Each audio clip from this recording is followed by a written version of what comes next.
నమస్కారం welcome to మన news నేను మీ anchor Sukanya the fastest regional news నిన్న జగన్మోహన్ రెడ్డి ప్రెస్ మీట్ పెడుతూ పచ్చి అబద్ధాలు కళ్ళార్పకుండా చెప్తాన్నాడు.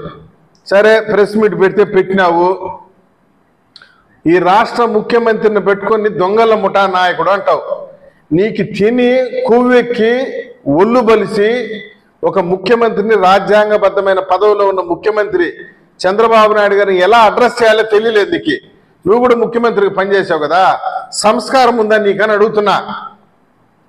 దొంగల ముఠా నాయకుడు అంట. ఆ దొంగల ముఠాల సభ్యులు వచ్చి ఈనాడు, ఆంధ్రజ్యోతి, వీళ్ళంతా దొంగల ముఠా సభ్యులా? అత్యంత పెద్ద బందిపోటు దొంగ ఎవరైనా ఉన్నారంటే అది నువ్వే. లిక్కర్ స్కామ్ లో నీకి కసిరెడ్డి రాజనాథ్ రెడ్డికి సంబంధం లేదు. వాడెవడో తెలీదా?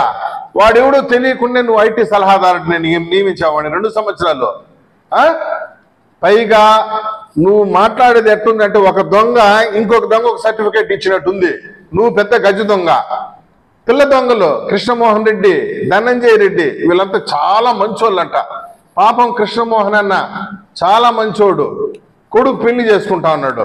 పాపం ధనంజయ అన్న చాలా మంచోడు, ఆయన కొడుకు పెళ్లి చేసుకుంటాడట.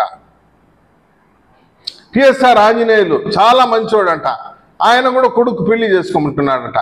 చేసుకోమని చెప్పి మేము వద్దన్నా మా పెళ్లిల్లో.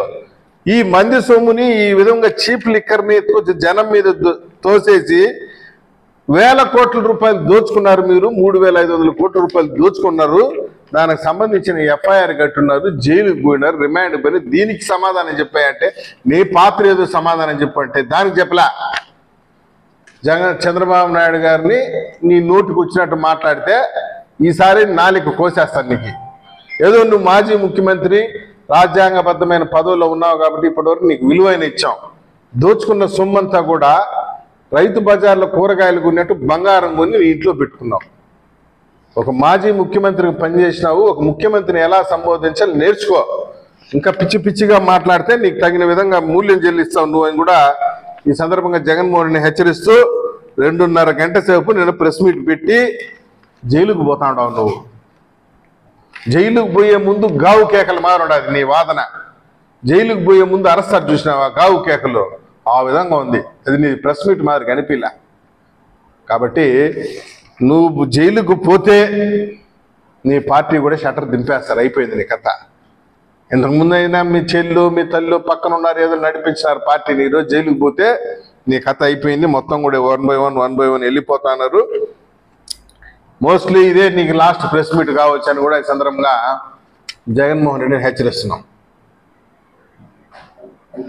చాలు.